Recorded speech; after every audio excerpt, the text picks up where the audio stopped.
청주시 금속활자 전수교육관. 사람들 사이로 한눈에 봐도 아직 앳돼 보이는 얼굴이 있습니다.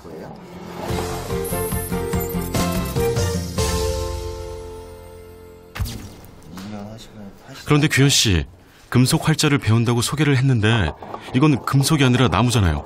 뭔가 다른 걸 하시는 건가요? 금속 활자를 만드는 기초 중에 기초가 활자를 파는 거예요. 글자보다는 그림, 이게 능화 같은 게 파기가 좀 더 어려워요. 글자를 좀 더 수월하게 파기 위해서 이거 능화를 연습한다고 보시면 될 것 같아요. 글자를 만들기 위해서 능화로 연습을 하고 글자를 조각할 만큼 충분히 익숙해진 다음에야 금속 활자를 만든다는 이야기입니다.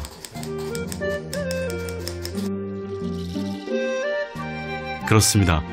이곳은 대한민국 금속 활자장이 금속 활자를 제작하고 전승하는 곳입니다. 이렇게 사람들 앞에서 설명하고 있는 인물이 국내 유일한 무형문화재 이민호 금속 활자장입니다. 그는 직지 심체 요절을 복원하였죠. 2015년도에 직지를 복원을 하면서 마지막 그때 해예요. 마지막. 직지 심체 요절은 1377년 고려시대 때 금속 활자로 찍은 책입니다. 세계에서 가장 오래된 금속 활자 책인데요. 2001년에는 유네스코 세계 기록유산으로 등재되었습니다. 직지를 복원하는 5년여 동안 아버지 이민호 활자장을 도운 것이 바로 외아들 규현 씨입니다. 국가무형문화재 제101호 금속활자장 이수자, 이렇게 플레임이 이건데 전수자에서 심사를 보고 이수자가 되는 거예요. 그리고 이수자에서도 심사를 보고 전수조교, 그 전수조교에서 이제 금속활자장, 이렇게 계급이 나뉘거든요. 또 일이 힘들 뿐더러 위험 요소도 크고, 그러니까 이거를 직업으로 삼으려고 하는 사람은 없고 취미로 이렇게 하려고 하는 사람은 많고. 아버지를 돕겠다는 그 마음 하나로 중학교 들어갈 무렵부터 아버지 어깨너머로 보고 시작한 일이었습니다. 하지만 쉽지 않은 일이었죠. 육체적으로도 힘들고 곳곳에 위험 요소도 많은 일이니까요. 그럼에도 규현 씨가 이 일을 선택한 이유는 뭘까요? 금속 활자 같은 경우에는 활자가 완성본이잖아요. 그거 하기 위해서는 각도 할 줄 알아야 되고, 또 쇳물도 다룰 줄 알아야 되고, 또 금속 활자도 다룰 줄 알아야 되고, 또 활자가 이거 쇳물을 부면은 이게 좀 더 커진다고 해야 되나, 이런 거에 있는데. 그래서 금속 활자장 이수자는 규현 씨를 포함해 단 2명에 불과합니다. 위험을 감수해야 하지만 그렇다고 경제적으로 여유를 주는 것도 아닙니다. 정부에서는요? 전수자에는 정부에서 주는 돈이 조금 있었어요. 몇십만 원 줬는데, 근데 이수자가 되니까 정부에서 지원을 해주는 게 없더라고요. 현재 정부 지원금은 0원. 그나마도 지자체 주관 문화재 현장 강의 덕에 한 달에 30만 원을 지원받았었지만 지금은 그 수업도 종강을 한 상태입니다. 다시 개강하는 3월까지 수입은 아예 없는 거죠. 그래도 이걸 하고 싶으세요? 일단 제가 사명감이 있죠. 이거를 지금은 제가 안 하면은 아버지 말씀처럼 대가 끊기고. 이 능화는 호랑이 능화거든요. 게다가 여기서 포기를 해버리면 그동안의 노력이 물거품이 되어버릴 것 같아 다른 생각은 하지도 않는다는 규현 씨. 그나마 부쩍 늘어나는 실력이 즐거운 책찍이 되어 고단함을 이기게 합니다. 금요일마다 이루어지는 금속활자 시연 행사. 자, 이번 시연을 맡게 된 금속활자장 이수자고요. 임교훈이라고 합니다. 자, 이거 활자 하나씩 한번 만져보세요.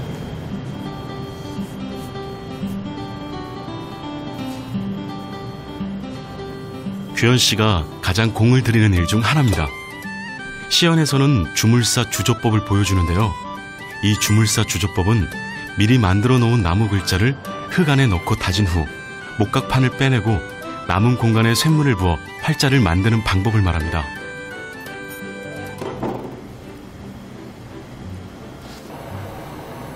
천도가 넘는 쇳물을 붓는 이 시간이 가장 긴장된 순간입니다. 쇳물을 잘못해 바닥에 떨어뜨리면 2차 폭발을 할 정도로 위험이 크거든요. 특히 아찔아찔할 때는 이게 아까 쇳물을 들 때 있잖아요. 이게 온도가 워낙 높기 때문에 손이 직접적으로 열이 닿아요. 그러면은 이게 아무리 장갑을 꼈더라도 여기에 물집이 항상 생겨요. 이렇게. 그리고 이거를 아무리 뜨거워도 이걸 놓치면 더 대형 사고가 나오기 때문에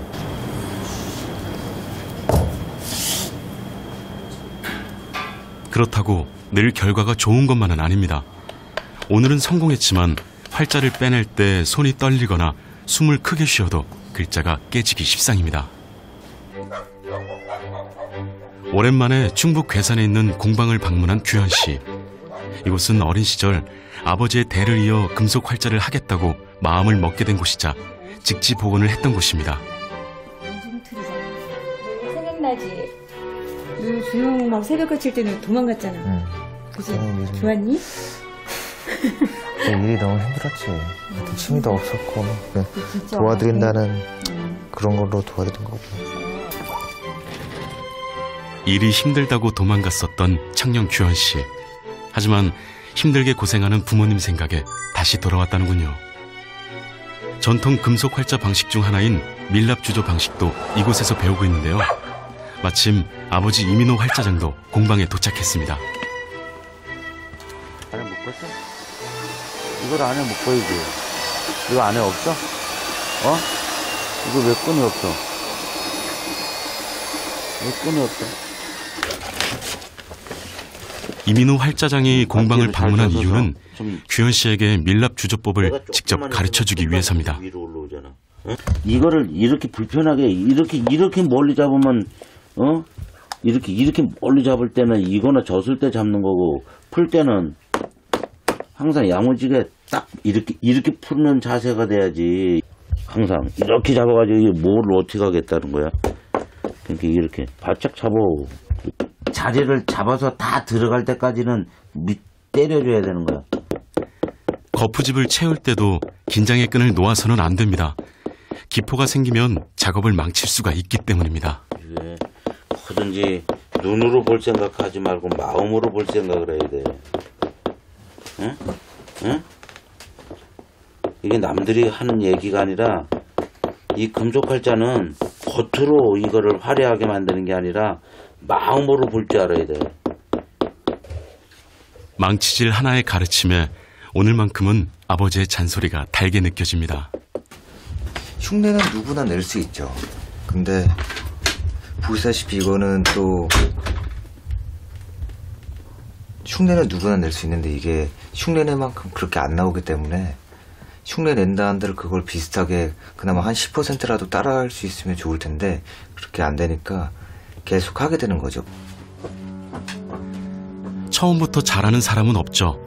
지금은 비록 서툴지만 언젠가는 규현 씨도 아버지 이민호 장인을 뛰어넘는 금속 활자증이 되어 있겠죠. 늦은 밤, 규현 씨를 다시 만난 곳은 그의 작업실이었습니다. 잠들기 전 조각을 해야 하는 규현 씨만의 습관이자 철칙입니다.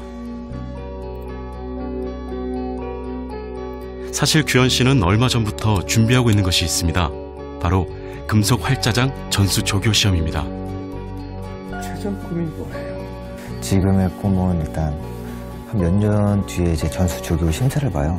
그래서 지금의 꿈은 금속 활자장이 아닌 이거 전수 조교 심사를 통과하는 건데 이 실력이 전수 조교만 돼도 아버지가 할 수 있는 일을 다 할 줄 알아야 돼요. 최종 목표의 꿈은 저도 아버지와 같은 길을 가는 금속 활자장이 되는 게 최종 꿈입니다. 포기를 잇고 최선을 다하는 규현 씨의 열정에 응원의 박수를 보냅니다.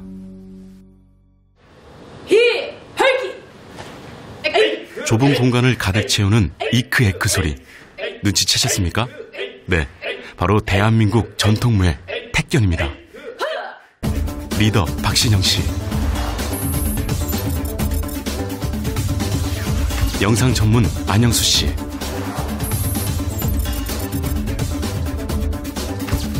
홍보 담당 박신희 씨,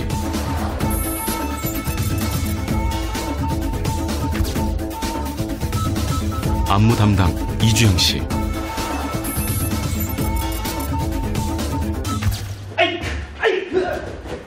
평균 나이 29세, 택견하기에 딱 좋은 나이죠.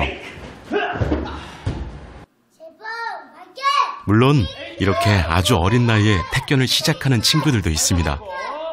북적이는 태권도장과는 비교될 정도로 그 인원은 한 손으로 꼽을 정도지만 말입니다. 사실 우리는 택견에 대해 잘 모릅니다. 자, 잘했어요. 제가 봤을 때 그냥 일반 택견 공연 갔을 때 품밟기 하면 다 웃어요. 저게 무슨 무술이야, 그냥 춤추는 것 같잖아, 이렇게. 그러니까 좀 거부감이 생기더라고요. 택견을 사실 좀 우리나라 사람들이 그냥 제가 느끼기에는 좀 한국적인 거나 전통적인 거를 별로 안 좋아한다는 생각이 들었어요. 뉴스에 한 줄 나오지도 않고 뭐 전국체전이나 뭐 대통령 이런 메달을 따도 뉴스에 한 줄 나오지도 않고 아무도 안 알아주고 그런 걸 왜 그렇게 목숨 걸고 해? 라는 얘기를 너무 많이 들었어요. 사실 이렇게 화려한 모습도 택견에서 볼 수 있는 건데요. 지금 이들이 보여주는 퍼포먼스는 이번 평창 동계올림픽 개막식에서 공연된다고 합니다. 개막식 공연 공모를 통해 당당히 선정된 겁니다. 아무래도 더 많은 분들이 택견을 보실 수 있는 자리거든요. 그래서 택견이 한국의 정말 아름답고 멋진 무술입니다 라는 메시지를 전달할 수 있었으면 좋겠습니다. 국가무형문화재 76호이자 유네스코 인류무형문화유산 대표 목록에 등재된 민족 전통무예 택견. 하지만 그 사실을 아는 사람들은 그리 많지 않죠. 게다가 택견 인구도 많지 않아 전국체전에서는 7년째 시범 종목입니다. 최소 8개 시도에 각 50명의 선수가 있어야 정식 종목이 되는데 그 선수가 없는 겁니다. 그래서 택견에 대해 더 많은 사람들이 관심을 갖게 하겠다는 일념으로 택견 홍보를 시작했습니다.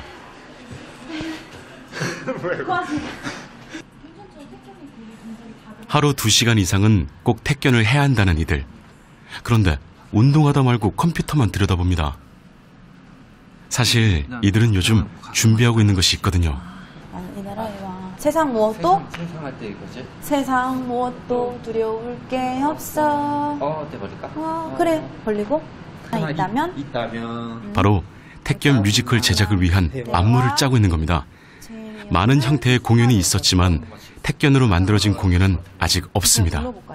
최대한 이제 택견스러움을 강조하려고 짜고 있어요. 이 뮤지컬에서는 택견이라는 단어를 사용하지 않으려고 해요. 그래서 왜냐하면 기존에 택견 하면은 떠오르는 이미지가 있는데 뭐 그건 웃긴 거잖아. 아니면 그거는 조금 그 연령층이 높을 것 같아. 내가 할 수 있는 게 아니야. 이렇게 말씀하시는 분들이 많은데 그런 이미지를 바꿀 수 있는 콘텐츠를 제작을 하는 게 목표거든요. 택견스럽지만 택견 같지 않은 안무. 게다가 젊은 분위기의 택견으로 더 많은 사람들에게 택견을 알리기 위한 고민 끝에 나온 것이 바로 이 뮤지컬이었습니다. 택견의 전통은 살리되 현대적으로 해석하려는 거죠.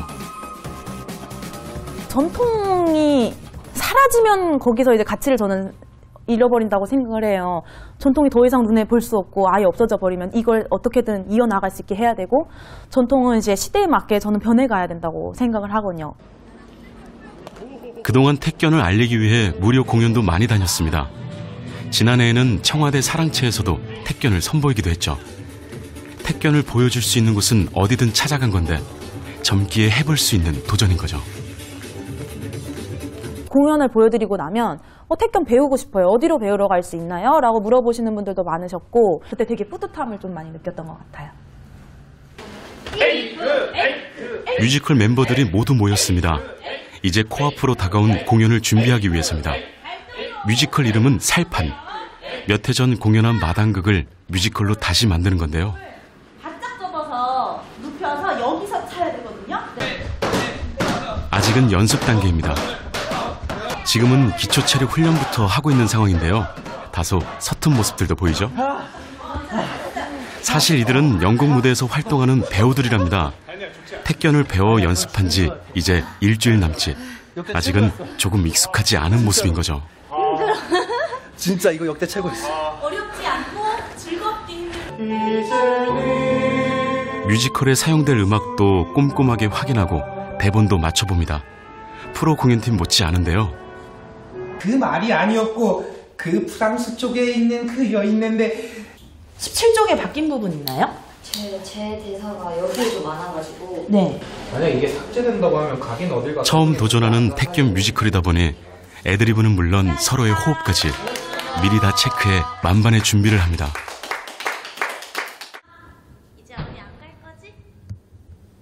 그리고 보름 뒤 공연을 일주일 앞두고 최종 리허설이 열렸습니다. 다시 한 판 놀아볼까? 한 달 동안 연습했다고 믿어지지 않을 정도로 호흡도 척척, 퍼포먼스도 화려합니다. 이제 많은 관객들이 택견 뮤지컬을 관람하고 또 우리의 전통무예 택견에 대해 알아갈 겁니다. 청춘들이 만든 젊어진 택견을 말이죠. 20대 청춘 때 많은 것을 경험하지 못했기 때문에 무모하게 도전을 하잖아요. 근데 막상 도전을 했을 때 실패를 하더라도 아프지 않고 다른 걸 또 해볼까? 이렇게 도전을 계속해서 해나갈 수 있는 것 같고, 그런 도전들을 통해서 뭔가 새로운 걸 계속 얻게 되는 것 같아요. 청춘이 가진 힘은 무한합니다.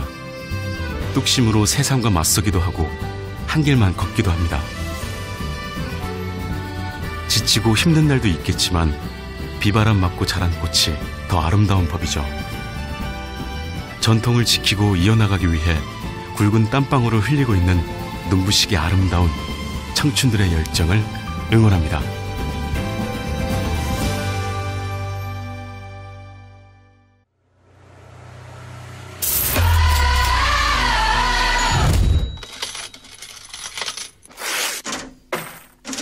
진짜로 돈을 모아봐야겠다. 야야야, 내 거야. 미쳤어?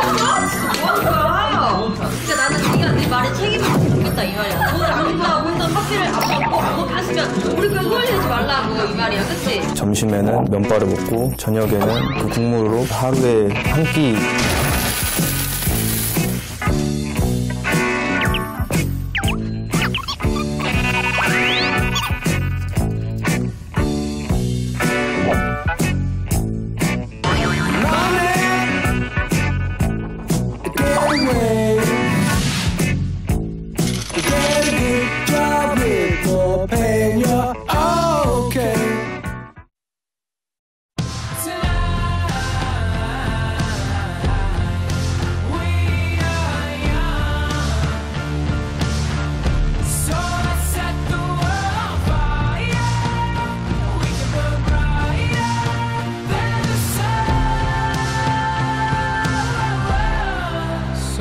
By the time the bar closes and you feel like falling down, I'll carry